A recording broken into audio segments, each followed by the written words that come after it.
Welcome. You're tuned into Life is a Sacred Journey. Every week, we bring a new perspective to aging and caregiving. Here is your host, Michelle Pope.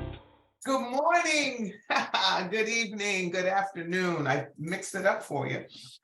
Wherever you are in the virtual neighborhood of Life is a Sacred Journey, I am your host, Michelle Pope, and it's so good to have you here this morning with us. And I am just so excited about when I get to meet new people and they come into my life and I get to know them.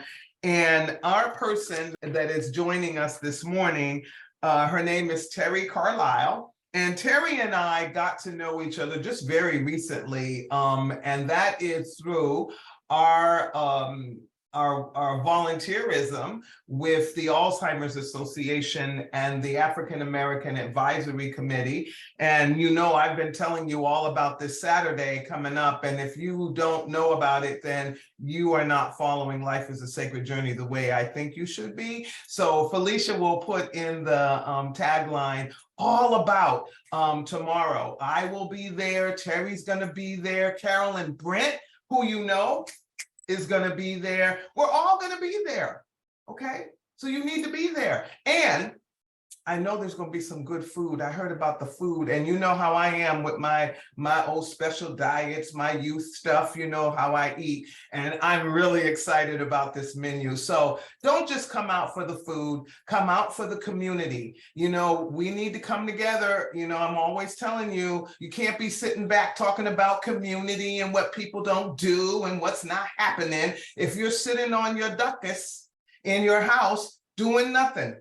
You got to engage and you got to be a part of the solution. And that means bringing your most magnificent self into the scenario. So let me tell you about my new BFF. This is a sister that I love teasing her on the Zoom chat when we're in the meetings. And so this is an incredible sister friend that has come into the life of Michelle Pope through, again, this committee that put together and worked really hard to bring this offering on Saturday. But I've learned a lot about Teri. You know how I am. I'm like Inspector Gadget. So I done went and found out all I need to know. What I need to know about Teri is that Teri works on her everyday job as the Director of Finance and Operations for Urban Strategies Council. So I looked up the Urban Strategies Council and hey, because you know how I feel about social justice. Mm-hmm. I lived my whole life under the social justice platform. I just received an incredible award because that's how I've lived my life. So let me tell you about a little bit, and then we're going to go in talking and bring my sister's voice into this morning. Again, hit that share button, tell people, you know how we roll. Go get your tea, go get your coffee, and you can hear me from a distance. Get your, start drinking your coconut water, siblings. This is really good hydration, get it. Okay, Urban Strategies Council is a catalyst for social justice.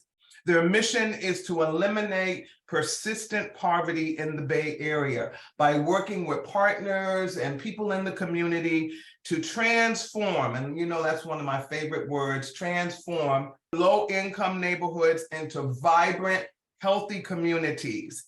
Transformation is a word that means changing everything that makes this thing happen. You know, I talk about racism and all the isms a lot. So Teri is their finance, Director of Finance and Operations. They're also having an event that I think I might have to find and see if I can go. I have to ask my budget. It's the Legacy Gala, and it's October 13th. 2023, and it's at the Claremont Hotel, one of my favorite places, 41 Tunnel Road in Berkeley. Flexible pricing is available, but you can purchase a ticket. It goes for a good cause. You can come out, have fun, have some cocktails, and as I say, I'm gonna consult with Mr. Budget, and you might even see me there. So come on out.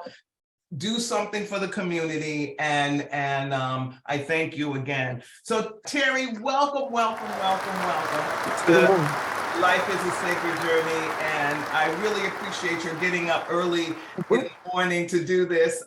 We have air at 8 a.m. every Friday morning because it is important to us that we have the opportunity to not just meet people in the United States, but we also have a following all over the world, in Moldova and Dubai and Belgium. And so we want to make sure those partners, those community leaders also get an opportunity. So thank you for being with us this morning.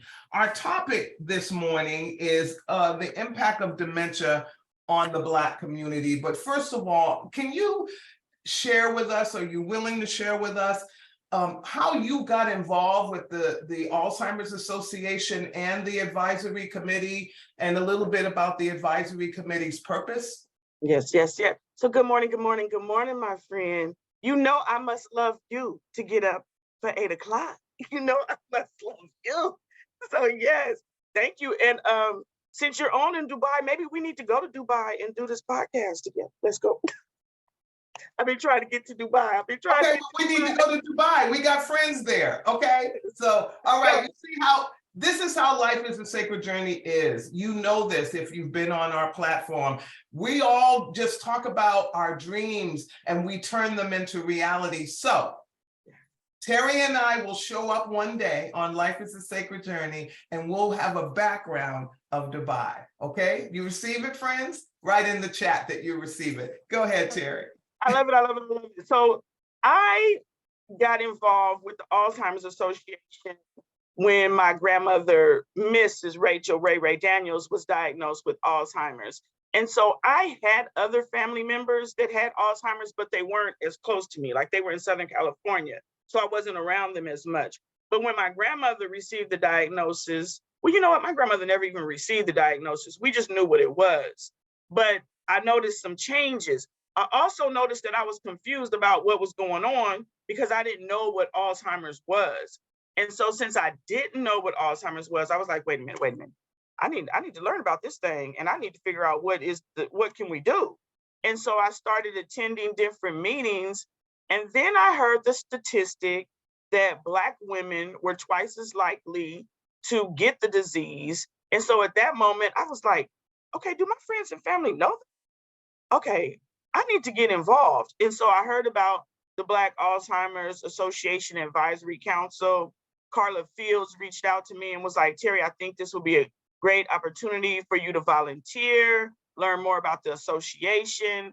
And so I was like, I'm all in. If it's affecting my community, if it's gonna help and serve my community, I'm all in. And so that's what we do. One of our premier things is our African American Forum that is coming up. I cannot wait. It is tomorrow and I cannot wait. And so, yes, that is why I do what I do.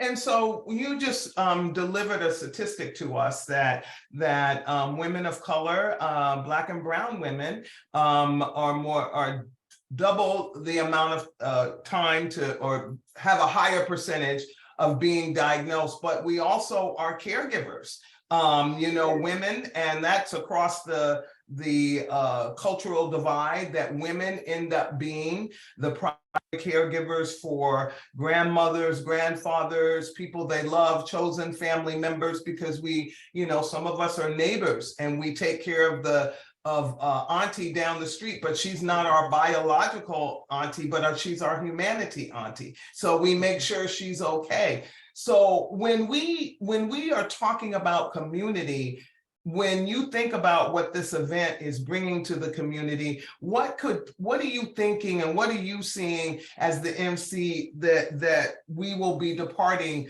to people? What will they walk away with? Great question. So glad you asked it. So let me just say this. I like to have a good time wherever I go. And this topic is so deep. This topic is so scary. This topic is so sad. It can be so depressing. But that is not what we are here for tomorrow. We are there to educate. We are there to motivate. We are there to encourage. We are there to support. Guess what? Your topic, we are there to erase the stigma attached to this disease. So what we want our people to walk away with, first of all, we want them to walk away with a little more knowledge, because a lot of us don't really understand. Like when Granny is telling you a story and she says that today is Tuesday and the sky is green, but you want to tell her, no, Granny, it's Wednesday and the sky is blue. No, we want you to know that in Granny's world, the sky is green. So guess what? Granny, the sky is green. We want to make sure people are not trying to go against the behaviors. We want to make sure they learn what it is that they need to learn. We also, what I really want to make sure is that the folks get the resources that they need. Because a lot of us don't have the resources. A lot of us don't have the $10,000 a month for the memory care facility. So we need to know, where can we go get respite care? Where can we go get daycare? Where can we go get the resources that we need? And so we want to make sure that those vendors that are there get to talk to whoever they need to talk to, and that our folks walk away with some resources, and that when our folks walk away, they feel like, yes, I could do this. Yes, I am not alone. I got this. I can do this. And that they feel supported and loved on, because Yes, it's a sacred journey. it is a sacred journey. And, I think that, I'm a lover of words, Teri. I recently in my wonderful season of life that I'm in now, I've decided to really look at words. And so looking at the Aramaic, which many of our words are the derivative of the original Sanskrit language, we have really changed words to impose negative feelings upon people. And so the word Alzheimer's, the word dementia, the word memory, the words memory loss, a caregiver starts from there because that's all they're being told in that room with the neurologist, the doctor, or whoever, me maybe. And what you're saying is that tomorrow we want to kind of flip it. Oh, yeah. We want to share that with you because that's important that the neurology and all of that. And I never want to demean that for you. But folks, that person is not dead. Yes. And you have an opportunity, and I'm going to ask Teri a little bit about her grandma. You have an opportunity to still connect. You have an opportunity to yes, Teri made a very good statement. If the sky is green, it's green. So if you ever wanted to win an Academy Award and be an actress or something like that, this is where you get to play that out. And this is where you get to play out love. Yes. And so, Teri, when you started caring for your grandma, I know that it was a grandmama or Nini or whatever you did call her. It was from love, but you could never have been prepared to understand the complexity of what was happening with her. So where did you go inside to be able to make it through that journey and continue to love your grandmother, and probably loved her more during this period? So let me just say, I was able to watch my aunts take awesome care of my grandmother. I was able to watch them. And so I was able to see what to do and what not to do, because sometimes they may have forgotten about the sky is blue now. I just need to thank and praise God that for me, my grandmother, her Alzheimer's was not like other people's, because the journey is different for other folks. And so my grandmother was very present until the day before she died. So she recognized us. Okay. Now, she might have mixed up our names, but she recognized us up until the day before she passed away. And so we were able to just still go with the journey. She would talk about people who had been long gone, but she was still there. So I was able to just still be present. And so I love what you said. The people are not dead. Mm-hmm. They still have life to live. So guess what this is what I want people to take away. Don't put Uncle Pete in the attic just because he has Alzheimer's and dementia. Uncle Pete still has life to live. Uncle Pete still may want to go to the movies. Uncle Pete may still want to go out to dinner. And so the thing is, engage. Take the little card with you. There's some little cards that you can take with you that you can give to people to let them know, hey, my person might be, they got Alzheimer's and dementia. So don't be mad. Like, don't be mad. Like my grandmother, her thing was, if you were fat and you came to that door, she would tell you were fat. She kept telling me that. She kept telling me that. So you can't be mad. So you just got to warn the people ahead of time. So yeah, so it's just a place of love. And I love how you said, let's change those words up. You know, some people like to say burdensome. It's burdensome. It's a sacrifice. Guess what? When you were born, even though your parents loved you and wanted you, you were a burden. So guess what? Now it's just your time. You better love on them. You better love on them. Yeah. Love on them for as long as you can. And it's not about them remembering who you are. It's about you remembering who they were and who they are. Yes. Yeah. And you know, even where you work, the word transformation, access, all of that is a part of the paradigm that you live in and support every single day. And so when you think about our community, the Black community, or just people living, people living within a poverty level that some of us can't even imagine. I realized, Teri, the other day, I'm more privileged than I think. Yes, you're right.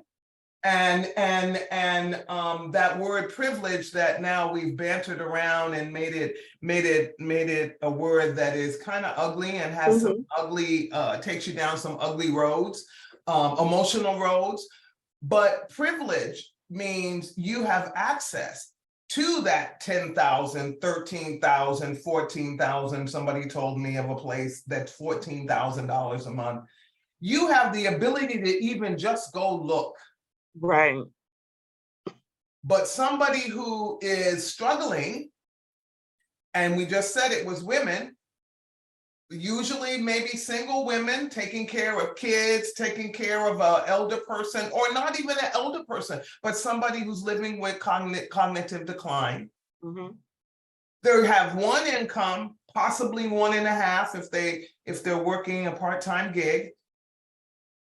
Access is a big issue for them. And so through your work in your role at Urban Strategies, but also with this committee, where do you see access playing a role in everything that we're going to be talking about tomorrow?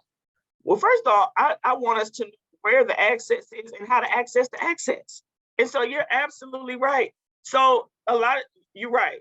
A lot of us don't have 14 to 20,000, but then sometimes it actually works in your favor if you don't have the money. But the question is, do you know that if you're on Medi-Cal, you can go get IHSS to help you take care of your loved one? What good is it if you don't know?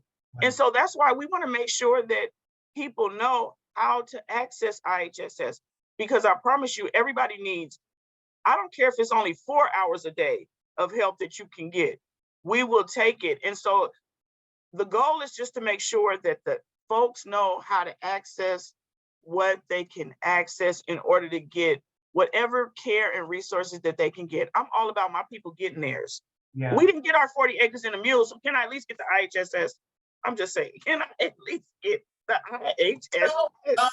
One of my dear friends, Nancy Redding, good morning, Nancy, if you're there. Nancy talks about access all the time, and and how she worked in social services, and Nancy happens to be not a person of color, but she saw the numbers and the statistics and things that were happening, and she saw that people of color did not access things like IHSS, like Meals on Wheels. And I believe it's because of our, what we call PTSD. And it's that slavery PTSD mentality that we, because we were told we weren't smart. So, oh my gosh, I can't tell anybody that I can't remember, because we think that dementia has something to do with intelligence, which it doesn't.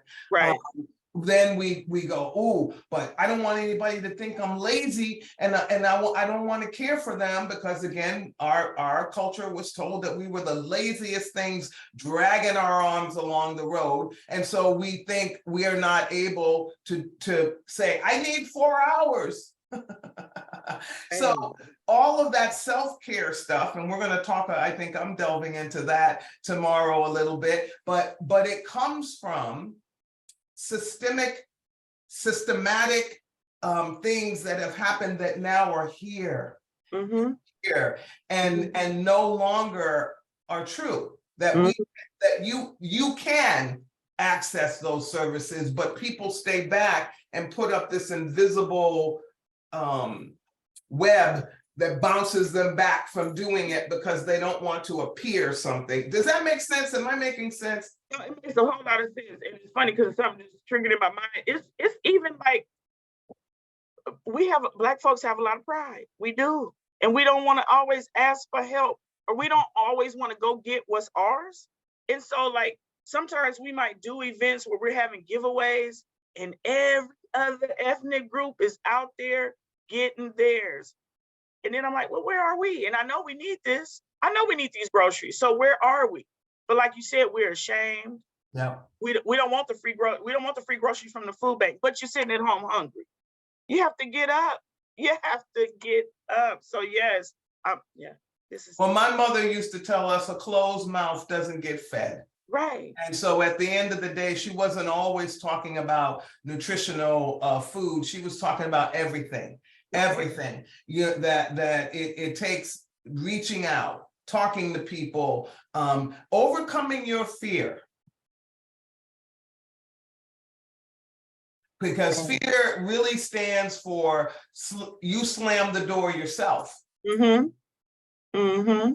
And when that happens, you really can't expect anybody to say on the other side. You're not going to hear this little voice on the other side going, I'm still here to help you. That's not going to happen. You slam the door, they're gone. So when Teri, tomorrow, you're going to be the MC, which I'm so excited about. Yeah. And there is a group that is going to be doing our food. And I know you know, so I want to give them a plug on Life is a Sacred Journey, because I know many of you are always looking for caterers. And I know during the pandemic, I still had food brought into my home so that my family could get together outside. Outside. Right. So would you tell us a little bit about the menu and the wonderful persons that are going to be providing us our sustenance for tomorrow? So let me just tell you how much I love Tracy Dixson of Dixson Delights. I met Tracy Dixon at Dixson Delights at a funeral of one of my father's friends, maybe 5 years ago. And ever since I met Tracy, he has been the only caterer I have ever used. He catered my grandmother's repast. So let me tell you why I love Tracy Dixon. First of all, I love Tracy Dixon of Dixson Delights because no matter what you ask him for, like I'll say, Tracy, I need 2 meats, I need 2 starches, and I need 2 veggies. That's all I need, Tracy. That's all I need. I'm not lying. Tracy just did our family reunion. We had 8 meats, 8 sides. One of the sides was gumbo, and we had peach cobbler, and we had banana pudding. Now, I know we probably shouldn't have had that banana pudding and that peach cobbler, but let me just tell you how good it was. So that's what I love about Tracy. And it's like, Tracy, I don't need all that. I don't need all that. Make the price go down. He like, no, the price is the same. It's not going down, and I'm giving you all of that food. You saw that menu. I did. I was happy. You saw that menu. So tomorrow, I don't even know what we're going to have. I know what we asked for. I know we're going to have some roasted chicken because we're trying to be healthy. I know we're probably going to have some collard greens and some Brussels sprouts because we want to have green stuff. We're probably going to have some yams. I'm sorry it got that sugar in it. We're probably going to have some mac and cheese knowing we don't need it. But it's for a day of celebration. Yeah. Well, and we're starting off the holiday season with the African American Health Summit. It's at the Ed Roberts campus, right over here, not too far from where my office is. You can take BART, it's right across the street. There's parking in the back. It's a venue that is really suitable to anyone that has any ADA needs. And so please come. We also want you to get involved, okay? I also have the opportunity, and Teri and I and the advisory committee, I'm hoping we'll talk about this as we move out of this event. Research, research, research. And again, I always say to you, when I talk about issues of race and culture, that I believe that, yes, we are one humanity and that we need to come together under that umbrella to really change the world. But there are those of us that suffer measurably more just because either we're women or our skin has more melanin. You know, when you say it like that, you know how ridiculous it sounds when someone says they're a racist against another culture because they have more melanin. You see how silly that is? And so, but at the end of the day, it has created a healthcare crisis. It has created an economic crisis. It has what Teri does on a day-to-day, created disparities in many, many areas. So we have to be willing to hear. And so my siblings, my Caucasian siblings, don't get upset. Don't put your hand over your eyes. No one's saying it's you. We're saying, let's look at the condition. So you're welcome tomorrow to come and learn and be. And you know, I always feel this way. Anything I'm afraid of, because that's what racism is, loved ones, I've immersed myself in it. I like that. So that I can change. Okay? Because we are fed crap. I'm gonna call it that because I don't want to get pulled off the air, but we are fed crap that then we carry throughout our lives, and it helps us to make decisions that we don't need to make. And it robs us, Teri, it robs us of the very thing that Teri talks about, being happy, enjoying life, going to Dubai and knowing that those people over there, meaning not in a negative way, but they're our family. And if we started thinking of each other as a universal family, then those that didn't fit into the family and only hurt the family, we would then have a different response to them.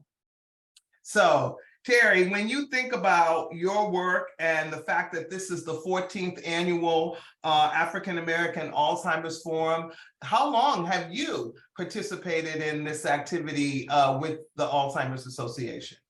So I believe I got on the BAAC back in 2019. But so like, I'm just so excited that Portia Stewart, one of our other members, and Cheryl Johnson, they have been rocking this thing for the past 14 years. So I'm excited to be amongst these women. Matter of fact, I just need to put a plug out there. We need some brothers. Yes. We need you on the committee. Yeah. We need you on the committee. And we need people who have been through the journey to also tell us, you know, what it feels like to be on the other side. We also need young people. So this is my plug. And I know Teri's got an event that she's working on, and I want her to raise that up. We are historically divisive when we talk about younger people. We push them to the side. We don't want to hear them. We don't like the fact that their midriff is out. We don't, whatever it is, we don't like. And it prevents us from engaging in community with our younger adults. And we need to have younger voices among us. So there's a collective. I have a family here where the child, there's a young man, he's 20 maybe, he's a caregiver. And his needs are different than the retired caregiver or the single mom or the this or the that. And the reality is there are those of us like Michelle Pope. I had my kids late in life. So I have a millennial and I have a Zia. So at the end of the day, I listen to them because guess who's writing the policies of the future, people? Guess who's going to be the one to decide whether more money and research dollars go into Alzheimer's and more specifically into the communities where there's a disparity? I'm just saying. Average life expectancy is 78. I pray we all live longer than that. But shouldn't we be preparing the future leaders by getting them engaged and involved. So if you're a young person out there and you want to do something, you want to learn, you want to be mentored, but you also want to bring your best self to the table, get a hold of me. And we'll find a place for you on that committee, because we want to hear and we want to learn. So Teri, before we leave today, I want you to talk about, I know you mentioned to me that your urban strategies is also having something with young adults. Am I remembering that correctly? So we are having, so it's, you know what, I'm glad you brought up young people, because I love them and can't stand them all at the same time, but I love them. I want everything for them. So yes, and we need them. First of all, we need them because I'm too old to be carrying chairs around, but just on a serious note. So yes, we have our Elevate Youth California Fellows who are planning their very own youth conference that is going to be held in Vallejo, California at the Cal Maritime Academy. They told us we want to focus on mental health because we're struggling. And so they are going to have a 1.5-day conference on October 27th and 28th. The 27th is going to be in the evening at 6 o'clock. It's going to be like a fireside chat where they just talk about whatever it is they want to talk about. And then on Saturday, they're going to be focusing on mental health, substance use disorder, financial literacy, because if your finances aren't right, your mental's not right. So yeah, so we are excited. They are going to be youth-led. Miss Marie just popped the link in the chat. So all the presentations are going to be youth-led. We're going to have some mental health clinicians on standby just in case. We're going to have a DJ because that's what they want to do. They want to dance. We're going to have food. We're going to have swag. And so we are so excited about that event. And thank you also for lifting up our Legacy Gala, October 13th. We will be honoring our founder, Miss Angela Glover Blackwell, the epitome of Black excellence. So come on out and celebrate with Urban Strategies Council. We are doing good work in our community, trying to serve our community to make sure they get what it is that they need. And first of all, I want to thank Teri Carlyle. And there's something about Teri, I don't know, I'm one of those people, I'm an empath, and so I deal from how my insides feel. And I don't really care about all the stuff that other people care about when they value people. Because at the end of the day, you can be the smartest person in the world. You could have a PhD, but if you don't live in a place of kindness and respect, where you see the other individual, you don't know that life is sacred. And so I'm not mad at you, but what I would love you to do is think about that those are just tools that we add on to ourselves. Just like I got dressed this morning, I added on the pearls, I added on my regular old hoops, I added on, but they're just additions. But when I'm naked and I bare myself to myself, when I look at myself, I know the truth. So education and status and titles and all that are wonderful and great. But if you walk out into the world and you are not being the kind person, if you're not being a light and a beacon of hope for another human being, then really you are the problem. And so we really need to change that. And regardless of our gender, we're LGBTQIA, heterosexual, Black, white, purple, green, male, female, whatever you are, we need to be more like dogs. I'm just saying. So, you know how I feel about the dogs, right? And I watch how they greet each other. I watch how they figure out, is this a dog? And is this a healthy dog? Because that's what the smelling of the butt is, by the way, folks, just so you know. It's to see if that other person is healthy. And you'll notice they'll walk away from a dog that isn't healthy. It's the animal instinct. They're living by instinct, whereas we have decided that our instincts have no value. You know how you feel. So come out tomorrow, feel good, learn more, share with others, take a whole bunch of materials and take it to your church on Sunday, take it to the community center that you go and play bingo at, take it to the grocery store and leave it, even if nobody says you can, just leave it on on the way you check out. Just leave it. Get the information out there, because there are people out there who think that they're alone and that there's nothing for them. Yeah. So, first of all, I want to thank Teri Carlyle, and I also want to thank S. Marie Miller for being with us this morning for this wonderful topic that we're going to be sharing. It's about taking Alzheimer's and crashing it against the wall and giving out information so you can live through it. Because what's the other option? You know, I always say that to you. What's the other option? Death. Do you want? I'm just saying, even in the days that my knee hurts, my back hurts, my teeth hurt, I am happy to be alive. Yes. I get a chance to do it again. So if you're out there, you know, Teri, we always end this way. Those of you that are out there that are depressed, living with anxiety, and those of you who have been down that road, as Michelle Pope has, where I thought my life wasn't worth anything, where I thought the world would be better off without me, and I contemplated taking my life. But I didn't. And I waited for that next day, and I waited for that next second, and I waited for that next month, that next week, that next year. And the woman that sits before you is a woman that has been through many, many storms, but I'm here. And so the suicide hotline, really easy to remember, my friends, 988. 988. You can text it. You can call. They have a little bit of a delay because we're going through a major time of mental health, but they're there. They're there. They're trained counselors. They will get you the resources, but I tell you, hang on. Yes. I always get choked up when I hang on.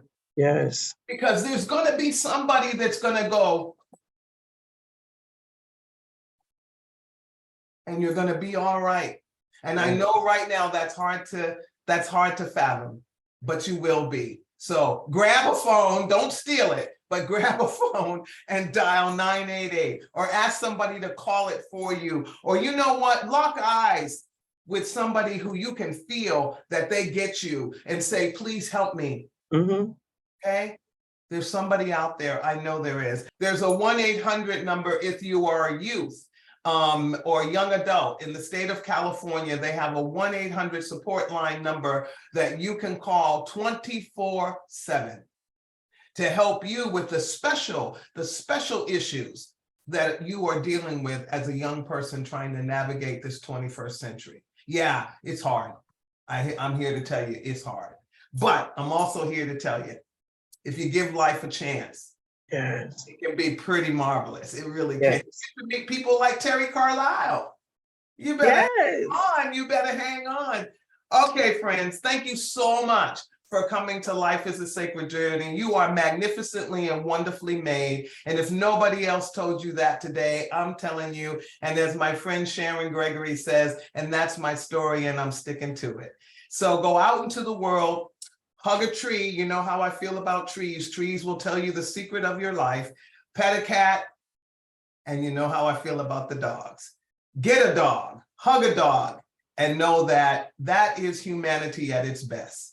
Come out tomorrow. It is Saturday. We hope to see you there. October 13th, you have another opportunity to do something great and change the condition of the world. And then I wrote it down, October 27th and 28th, young people coming together and chopping it up. And young people, stop being so negative about the rest of us.